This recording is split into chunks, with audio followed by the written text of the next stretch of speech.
Okay, recording in progress. Here we are. I think this is episode 8. Oh, I think. moving on up. I don't know. I mean, that's what I'm just saying now. I'm going to have to actually count later. The title will have the right number on it. You have 10. You have 10 fingers and 10 toes. Last I knew. Yeah, I use the toes to check the fingers, so I only really get up to 10. Yeah. Right. 11. How did that happen? Counting my finger. I'm counting my finger when I'm counting my toes. For like 2 years, we were watching. I mean, I've got a recording of the Halloween 1978 movie on the DVR. It's got, 3-year-old commercials in it. We watch it every year like 6 times. And I keep counting the gunshots that Loomis aims and hits Michael Myers. And for like 3 years, I came up with 7. There's only 6 bullets in that gun. I kept counting 7. Right. Looking at it, what is your problem, man? And then very carefully, the last 1, 2, 3, 6. How did that happen? Yes, I need fingers and I need toes. Yeah. In any case, this is episode something or other. This is the next episode. There you go. A family of educators. And so I think that the thing we wanted to talk about this time is not, this is a career. This is a profession that you can have a lot of fun doing. I mean, when you're dealing with other people and you enjoy that interaction, it is fun. And there's funny things that happen. Yeah, absolutely. But it's not all fun. And it is a great career, but it does come at a cost, for sure. There are inevitably things that just are hard to deal with, and those sometimes it's a chronic condition. Sometimes it sort of becomes an emergency for a while and then it recedes again. So I think today, how do you get back on track if something went sideways, or how do you find that fun when because you can't be grim and God damn, I hate this job when you're talking to kids or students. That just doesn't work. Right. It does not work. I did try. There was a certain period where I just started to say, fine, nobody else cares. I don't care. Fine, I don't care. And I was starting to vocally say that, and it affected me for a good year, because the problem is that deep down inside, I did care. Right. So trying to say I don't care and act like I don't care, it only made it worse for me. Like I was my own worst enemy, making it harder on myself, saying I don't care when in fact I do care. So just admit that you care. But then I think the big overarching theme for me is, focus on what you have control over and work at that. And the things that you don't have control over, honestly, and this is going to sound super cheesy, but just kind of breathing through those intense moments of frustration and anger, because I promise you, unless it was something devastating, which I have not had yet in my career, this is my 26th year, where I didn't look back on something that was just totally intense and insane. I look back 3 months later and I'm like, that was actually no big deal. Mm-hmm. But it's when you're in the moment, realizing, just combing out, okay, what do I have to listen to? What do I have to attend to? What's really important? And how does this affect my students? Mm-hmm.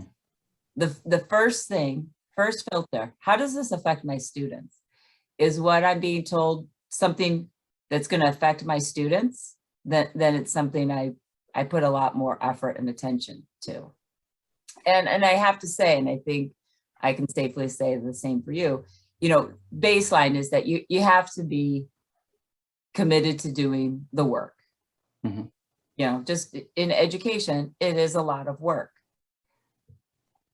So, you know, I'm not saying like, oh, just blow stuff off, you'll feel better. But going through and realizing what's important and focusing on that, and what's important for kids and focusing on that. It's hard.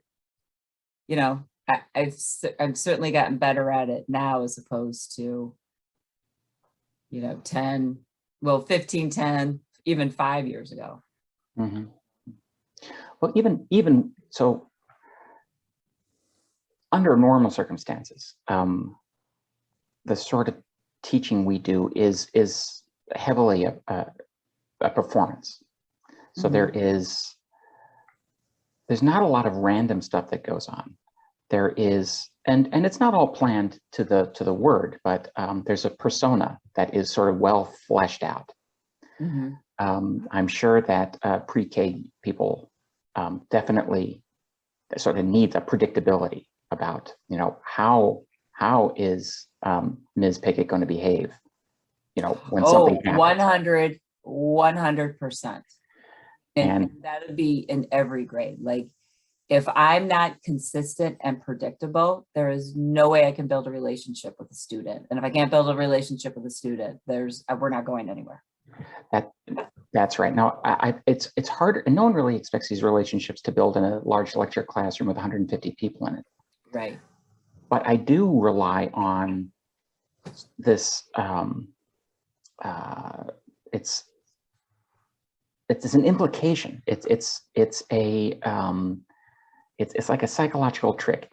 If I act like I'm a normal person who's interested in everyone who comes up to me, people who never come up to me, people who would never want to interact with me in person, they pick up on that.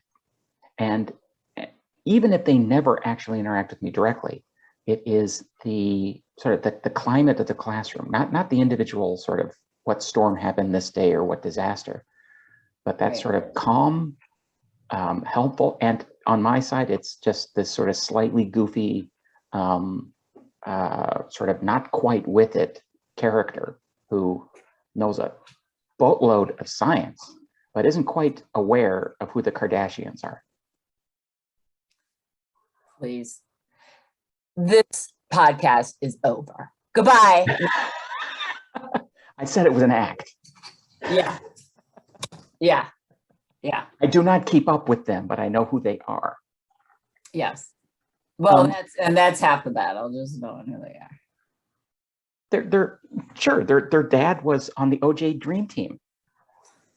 Their dad defended Scott Peterson. So that's the Kardashian. Oh, really? Oh, really? Oh, I did not know that. Well, you got to keep up, you see. Yes, I know. And now we need to pay royalties. Thanks. Right, but who defended Barney in his lawsuit? Bet you don't know that. Barney? Kidding. I gotcha. Got it. Good.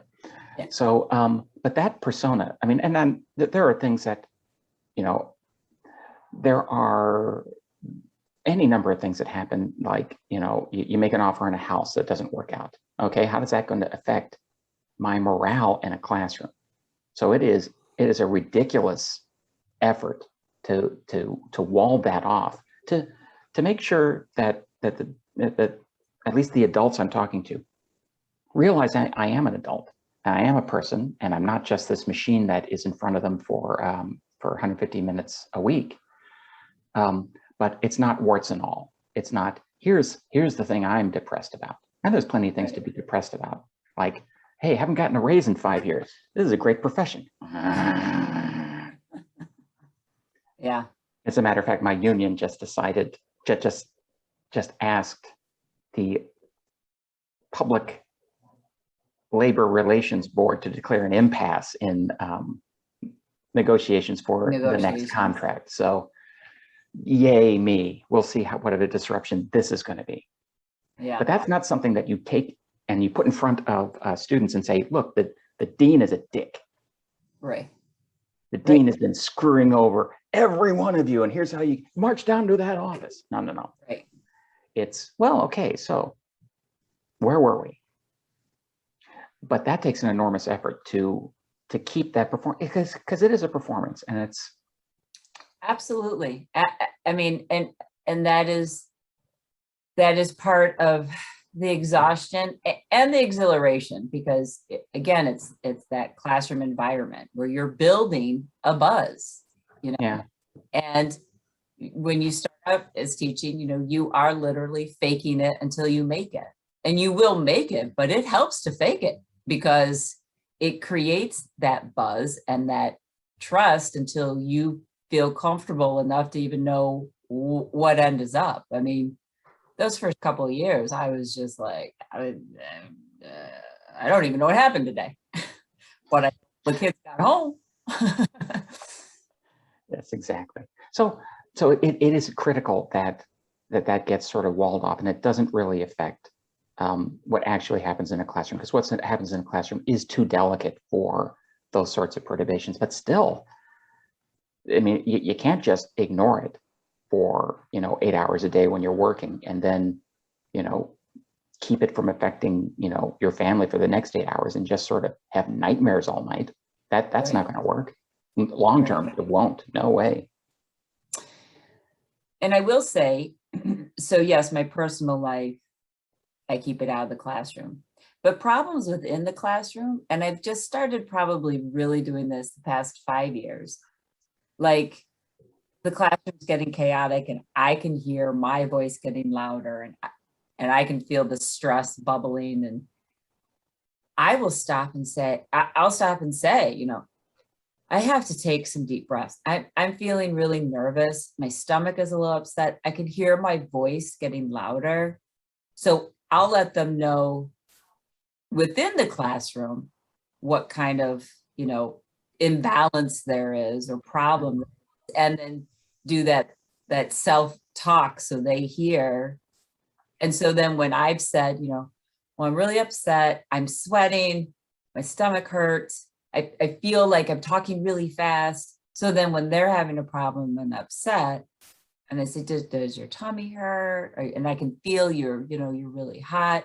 And so then it becomes a shared experience, but in a way that is, why is Miss Pickett dark today and gray, and, why is she so upset? But then another day she's not. So there is, and sometimes I'll even orchestrate a problem, to have that ability to kind of go through that. Yeah. Because kids at my age are still learning how to figure that out. And typically, at least half of them haven't ever been in a public shared space with shared space, friends, and toys, which cause all of our problems. So yeah. So working through that is something that it's not, and I'm sure you must do this, especially when you meet with students, when it's more of a one-to-one where I mean, you've talked before about how you've talked to students and say, well, I mean, yeah, this isn't a great grade, but there's things you can do to really, make your grade better, or to learn the material that you need to learn. But having that, it's reality, like it's a sincerity in the workplace, in a classroom. Did Timber come in here? Oh, there he is. Let me shut the door again. He'll want to leave once. Okay. Yes, I don't bring my adult problems into the classroom, but we certainly do deal with the student problem. Yeah. So and having that shared reality of a problem to work through. So I definitely don't. The current thing that I'm pissed off about, coming from, Sacramento to a chancellor to a president, through 3 other desks and down, the next unpleasant thing I've got to do. I don't harp on that with students. The students I've got, but I definitely have got my own experiences of, and remembrances of when I was in their position, how I felt about what I was doing. So yes, those one-on-one conversations, and for a good 15 years, those one-on-one conversations happened for every student that came through that department because I was the advisor. So the undergraduate advisor is the person, at least on the books, is just supposed to make sure that everyone gets the right classes in the right order so that they graduate. So it's more like a scheduler. Yeah. But since everyone has to come and talk to me to do that at the very beginning, there's time for a conversation about, so what is it that you wanted? Why are you here to study physics? And yeah, here's something that you might find hard. And here's what I found that was hard. And come back when you've got some issue. I can solve issues. So the basic message is there's lots of things that are going to upset you when you're a student. Some of them are just trivial issues, can be solved, in 5 minutes. Some of them are serious issues that are going to take a lot of work to solve, and you have no idea which are which, because they all seem like they're serious issues. Yeah. I'm the one that knows. I can tell you, and there's also things that you think are just not an issue at all, like, hey, yeah, everything's fine, but are really an issue you need to pay attention to. Yeah. And after about 7 years of being really proactive about that, there was word of mouth. I mean, people would starting to come to me without me asking them, like, hey, I've got this problem. Is there something you can do to help me? Absolutely, there's something I can do to help you. You just saved yourself 1 extra year being here. Right. But still, that is work upon work, because when you've got something on your shoulders, something you're worried about, something that, is sort of feels like it's about as large as something you can deal with. So everything is just sort of, you're standing in a swimming pool and you can't swim and the water's up to your nose and you're just sort of like, and then waves come. Yeah. There's still an issue about making sure that the people you're helping don't get affected by all of that turmoil that happens in anyone's life. I mean, this is sort of generic stuff, Yeah, Someone gets absolutely. sick. And to be honest, it's really sad that the perception of a problem is, the shame and the guilt. Mm-hmm. Oh yeah. Problem is, I think it's systemic through our society. Like, Yes. I mean, if you look at social media and you have to post the best picture, the best experiences, the best. And then, you know why? You don't even have to be the best. And my acupuncturist, when I went to him one day, told me, and this definitely sticks in my head, is, you know what, Amy? It's not your business what other people think of you. And I was like, brilliant. Wow. Right. Because that whole thing that you have going on in your head about your problem, and then what is everybody else thinking about you because you have this problem, and how do they perceive the problem, when it's like, no, just what is the problem? And that shouldn't be, shameful, or there's something wrong with you. It's everybody has problems. That's a human condition. Problems come up all the time. Mm-hmm. Like, that should be okay. It should be okay for people to come seek help to solve a problem, and not, no, I can do it on my own. I'm not gonna tell you I have a problem, so, and it's good to know what problems preschool. Everyone kind of has. Yeah. And I see it in preschool that there's shame and guilt wrapped around problems. Yeah. And one of my other favorite things to say, when it is a very small problem, is, oh, that's a no biggie. Brush it off. No biggie. Brush it off. That was easy to fix, And we've been in school for 5 weeks, and now I'm hearing kids say that. Like, a kid will bump into them. They'll say, you bumped into me. And they'll say, oh, that's no biggie. Brush it off. It's okay. And, I do listen to make sure it's not like I did the other. Like, I took your lunch money. No biggie. Right. Yeah. I had a little friend this year who, like, kind of just full on, just like grabbed a toy and ran away. And then as he was running away, said, I'm sorry, are you okay? The magic words. I bring them together, and he's like, I said, I'm sorry, are you okay? I'm like, I know, but you didn't hear your friend answer if they're okay. they're sorry, but then you asked, are you okay? And they didn't get a chance to answer. And I'm looking at them and they don't look okay. They look, they look upset, in fact. So yeah, but I want the toy. I didn't want to right. listen. That's my problem. How do I solve that And problem? then I have people pleasers, which is, you know, the shame and the guilt around a problem. So I don't want to cause any problems. Yeah.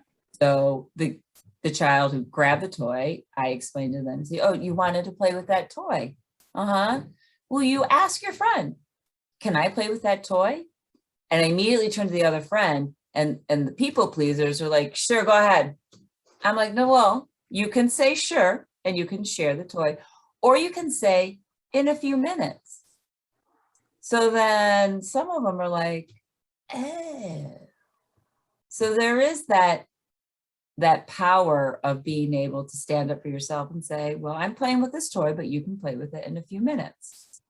And then usually 9 times out of 10, the toy is forgotten, you know, because it was more about connection, more about some physical, emotional needs from that child to connect with a teacher or another student. I mean, that's really what it's about. It's not about the toy. It's about, I want to be noticed. I'm here.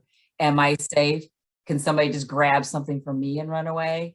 You know, maybe that's been their experience, that they don't have anything that they can call their own and hold on to and say, in a few minutes. So, but the people pleasers will just say, yeah, sure. And I'm like, yeah, not so fast.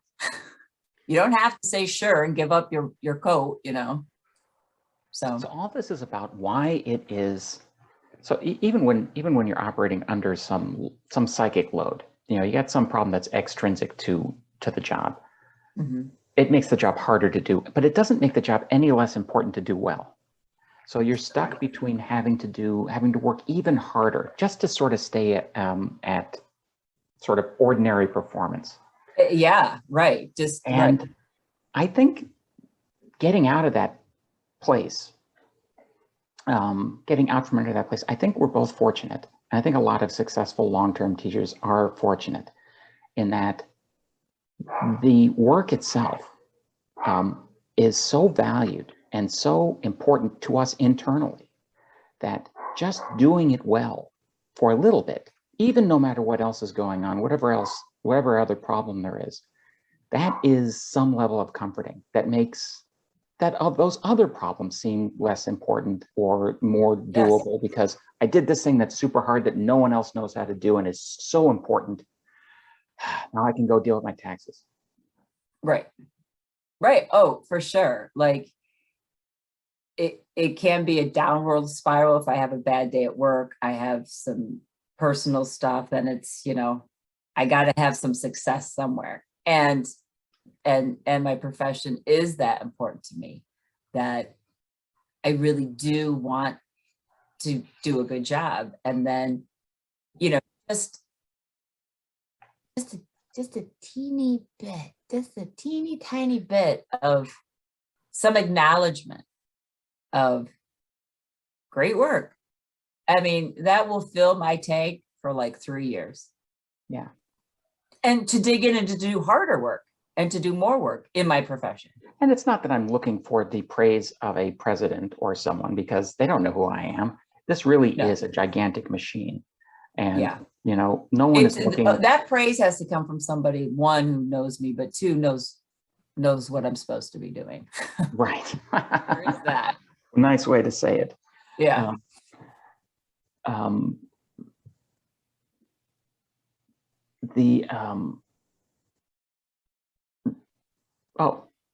I don't know. I was going to say something. You steamrollered right over me. I have no idea what was I saying? Maybe Pickett, West Coast. Right. So it's the praise. Yes, that's what I'm sorry. I did steamroll over you. No. You don't need a praise from the president. Not a president, because, you know, yeah, that's my point exactly.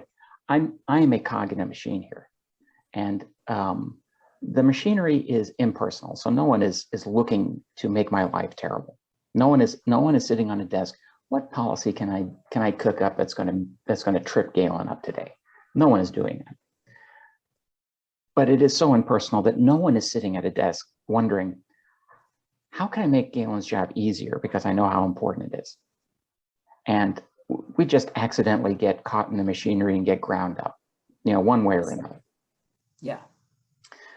Through the mill. Yeah, exactly. I mean, it's not factory work.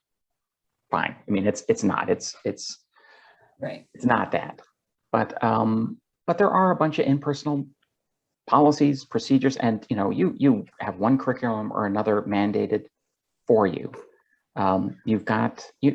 There might be some sort of kabuki dance about you giving input, and then 3 months later, someone selects something, puts something on their CV, goes off to the next, district, and then you just have got this thing that you got to deal with. Yeah. So all of that can be, doing the job well, despite whatever sort of constraints are put on you. That is one sort of self-reward thing, and having a colleague recognize that what you're doing is appropriate. Yeah. A colleague who doesn't supervise you. There's no friend like a teacher friend who Yeah. knows exactly what you're going through because they're going through it in the room next door. And we're teachers and we're surrounded by people all day, but it's a lonely, lonely business because you're around people that you can't talk to the way you would talk to an adult. And Right. you're talking about the things that you would be talking to, and you feel as a certain, accountability to them in a way that isn't like with a friend, and they're doing the same thing in their room. So it is, Right. yeah, for sure. That for sure. Find your people in your school. And don't be shy about, if you think someone's doing a good job, let them know that. Why hold that to yourself? Yes. Just because somebody's light burns bright and you acknowledge it doesn't mean you're any less dim. Yes. Yeah. Acknowledging somebody's doing a great job, it brings everybody up. Right. The whole thing up. Yeah, that is weird. That is weird when it's not that way. Yeah, it's generally not, and it should be. And that's maybe, so educator out there, whatever level you're at. The one educator that's watching this podcast. What is it? Dad and his good friend. What's his good friend's name again? Oh, come on. I can't. Mick McFadden? Oh, McFadden. My good friend, Tom McFadden. Good friend, Tom. I can't believe I couldn't. Oh, I'm so sorry, Tom, because I certainly could see you. I just couldn't. I gotta say, it's when they invited me to breakfast at the corner bakery, it's like I'm at the grown-ups table now. Yeah. Yeah. Okay. Yeah. Of course. And did you do a shot of tequila? Oh, no way. No, but I did. I did it. The faux pas. I acted just like a kid. My dad got your dad too, got some sort of, bland oatmeal thing. And Tom McFadden got some other kind of vaguely healthy thing. And I got this chocolate chip muffin. It should have had sprinkles and icing on it. You should have asked for chocolate milk. No, I don't drink. I don't drink white. This is what I get. Oh, I don't drink white milk. I'm allergic to white milk. Oh, where's the chocolate milk? I'm like, Students are so funny. Yes, they are. I do find a lot of joy. I'm really glad to be back in a classroom and being able to interact, and even the tough ones that I have now, being able just to have that connection with them and realize it. On the inside of my head, I'm rolling my eyes and I got a lot of choice words, but I still just like that interaction. It just feels so much better than that Zoom is nonsense. You know, someday I'm going to record some sort of student interaction and put subtitles saying what the inside voice is saying. And then put a little picture of my inside faces. Like, that's a TikTok video I can make. Okay, gotcha. So it's, I think, and maybe this is, I don't think this is generally true. Maybe it's not, because lots of people go into teaching for lots of different reasons. But if you're going to be good at it, and you're going to be good at it for decades, probably there is this, you know, you draw strength from doing it well. So doing it better makes it better. You want to do it better. With more experience, it gets better. And, you know, you just wind up enjoying, no matter what the pitfalls are. But then there's a bunch of stuff that has nothing to do with the job. The fact that, you know, you are actually a human being, and you don't, this is not your entire life, because that is just crazy town. Yes, I actually had a conversation today where I said, I have been flexible.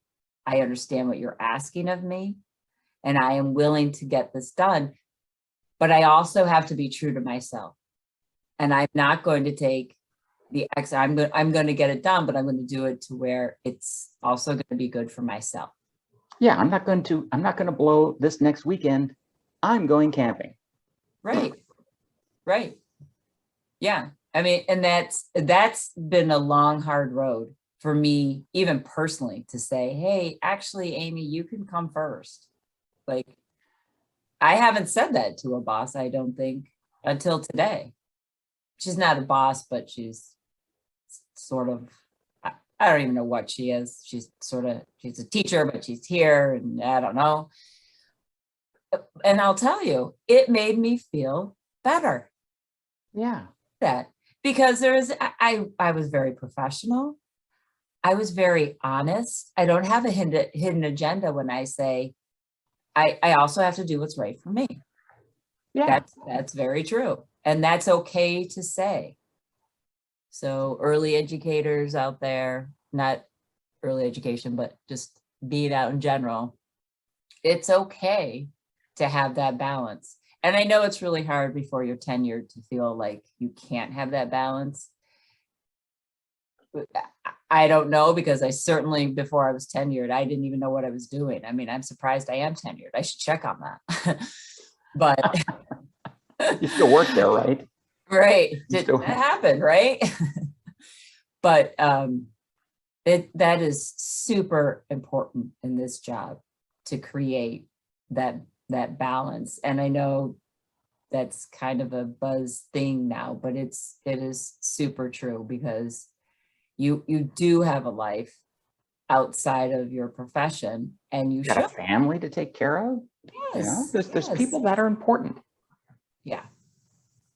And that's okay too. And then, you know, and the comparisons, the comparisons, like, it's funny, we were talking about sports before we started to record. Like, I am not competitive by nature at all. And I remember growing up, like, I can remember just being like, hey, people, can't we all just get along? Like, let's not make this a big thing, because I don't want management to come in and, like, you know, blow this out of the water. Like, what do we need to do to make sure everybody's happy? Like, I definitely felt like that was kind of my role in a larger sense. I would fight with siblings, you know. I know.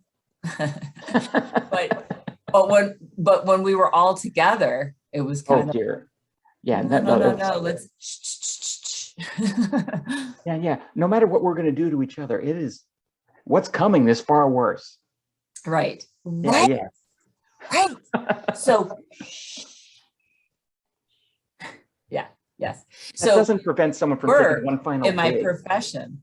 Right. Yeah. The idea of any kind of competitions, I'm like, here's my $20, Seinfeld, I'm out. I'm not even playing. You win. Not even important to me. Yeah, I quit. I'm out. I'm in competition with myself to do better, you know, what do I need to reflect on and do better at? And Well, there's that. But and then am I there's am also, getting better. to be fair, you know, so there's the professional life, there's the, you know, what you've got to do as a member of a family, you know, someone who's responsible for other people. Yeah. But then, I mean, that's like working two separate jobs. Mm-hmm. So there also has to be some space to just goof off. Just, I do that. oh, yes, exactly. Yeah. You can't goof off all the time because then everything falls apart. But Yeah. you need some space to still be the, you know, to follow the path of the little kid who liked, you know, doing something that became an adult. Yeah.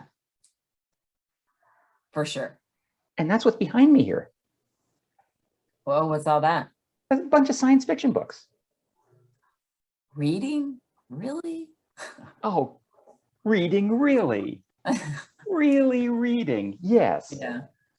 But I know I'm a teacher. I should love reading, but it's just too hard for me to do for pleasure. I definitely am envious of people that are just ravish readers. And Dakota loves to read. He loves to read. So well, it's not, there's nothing I did intrinsic that right. I mean, there's nothing intrinsic about reading, because I think my real hobby is collecting hobbies. Yeah. Yes. Well, I'm not going to argue that. Because, you know, there's this shit, and then there's the origami I do, then there's baking bread, and then there's bicycling, and then I mean, the fountain pens, the calligraphy. I mean, it is every couple of years there is something else that I just get so damn fascinated by that, okay, well, yeah, I've been looking for this hobby for a long time, and I found it, and I'll put it in my collection of hobbies. That's pretty funny. Your hobby is collecting hobbies. You found a podcast spinoff. Oh my God. The hobby collector. Yeah. So. But I don't do that stuff because I'm trying to escape something. It's because I'm goofing enjoyment. Yeah. Yeah. Yeah. Watching, you know, explodey, boom, boom superhero movies. Watching 1950s black and white schlocko science fiction movies. Yeah. Yeah. It's all a part. And one of these things that I've been using sort of Zoom for, I mean, I'm in front of a lot of people for a long time, and I use the backgrounds to send an implicit message about the things that are important to me besides the physics that we have to talk about. Right. Yes, it's very much, I mean, I do that in my classroom too, for sure. The way I set up my classroom and some of the experiences that I put out there. I mean, the reason why we suit up and go outside every day is because you like enjoyable that. to me. Yes. Yeah. Yes. And because it's enjoyable to me, I can drag along all these kids and they can find enjoyment in it as well.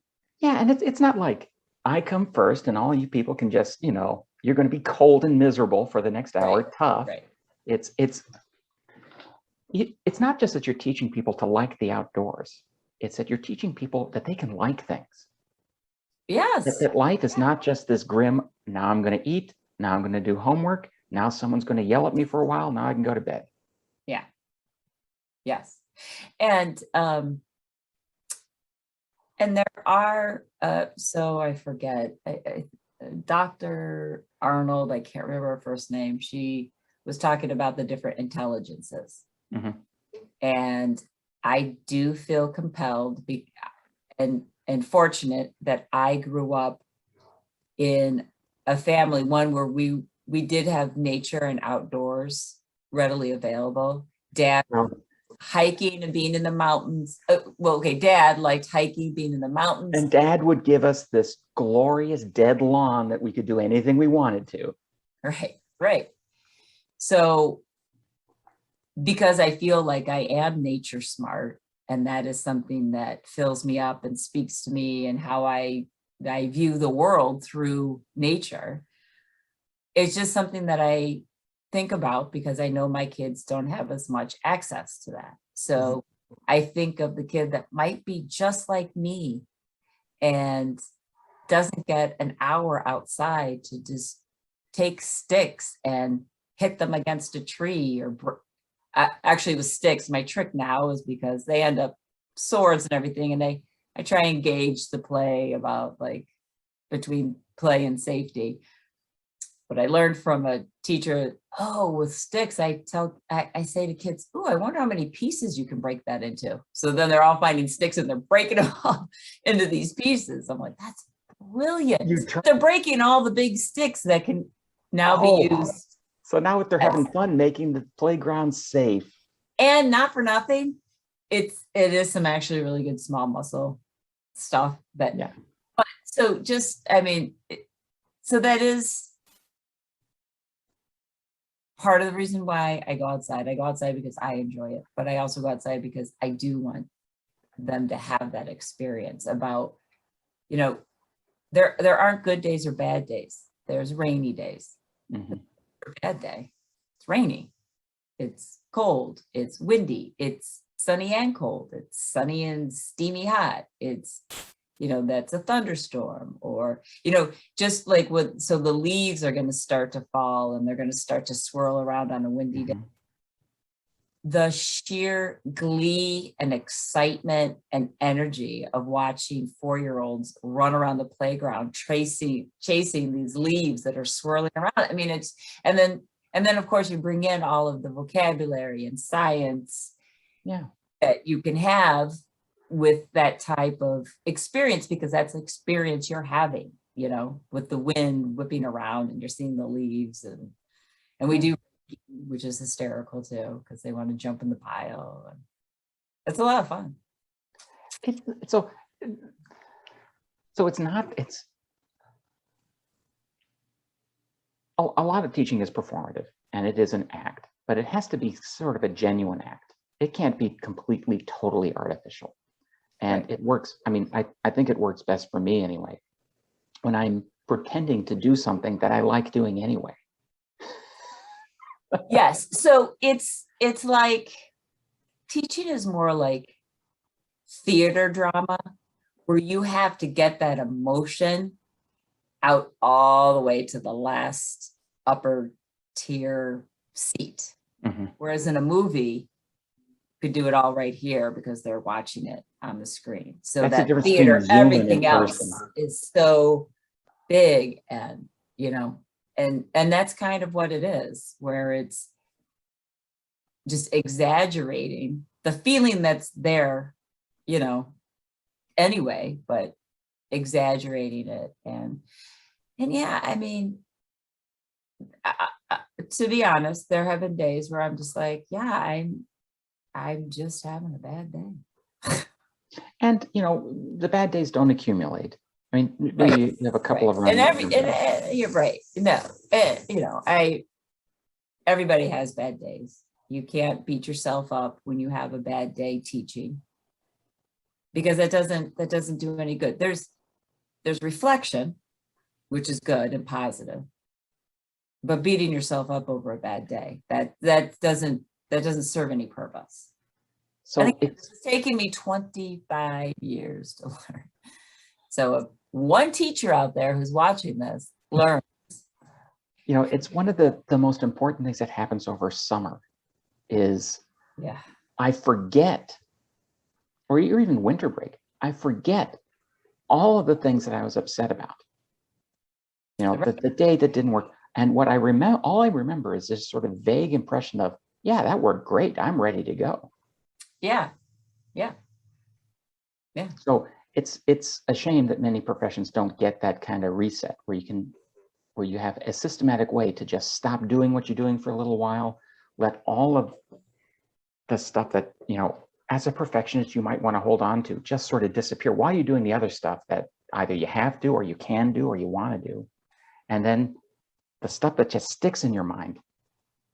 Yeah. When you start the next school year, is, you know, you're ready to start right back. But even a little stronger. Yeah. Oh, yeah. that summer break is super. I know, I feel sad talking about it now because we're, you know, it's It's the a beginning long of ways October, away. and it's all way in the past, and it's so far in the future. Yeah, But yeah. it'll come back. But that's okay, because I still feel I have plenty of energy now from the summer. So that's good. I'm so glad that it worked that way, even in the pandemic. I mean, it could have just been this thing that just gets worse and worse and worse and worse, and then we're just all done. Yeah. Well, and I did have some fear about actually going back into a classroom and teaching, because it had been a hot minute, and it was some real anxiety. Like, am I going to know what to do? What do I do with kids? What do I do?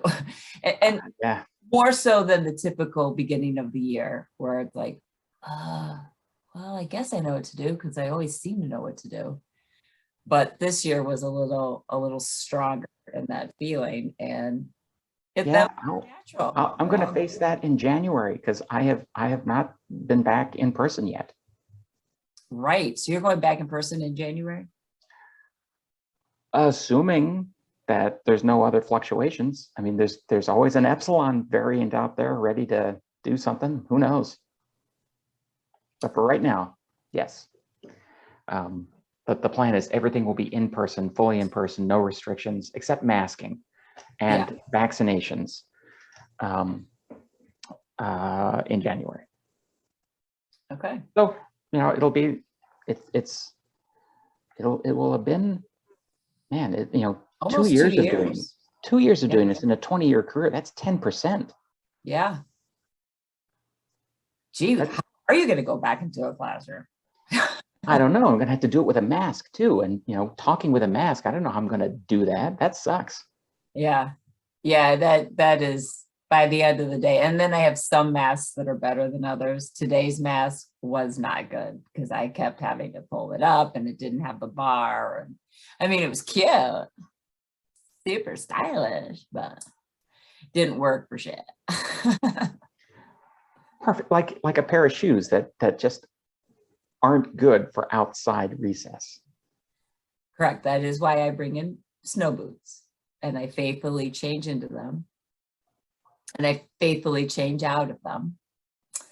And then, yes, it's funny. I just my feet getting back into like wearing the heels that I wear. And I've been like, well, we're going to have to work our way up into this endurance. So I've been like 1-inch heel, 2-inch heel. I'm like at about 2.5-inch heel now. I just got to figure out, well, I know what to do. I got 2 or 3 months left to do it, but I'm not buying all new clothes.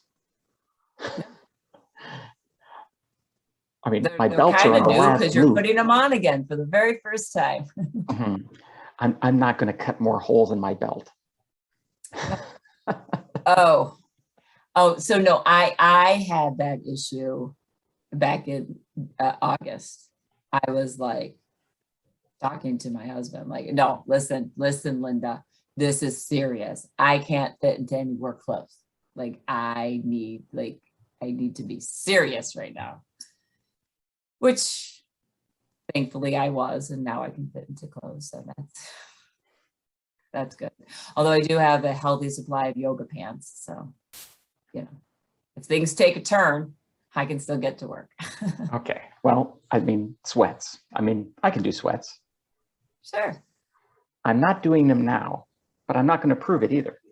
Yeah. Oh, there you go. So that's also sort of the persona that I try to project is, you don't know when I'm lying to you.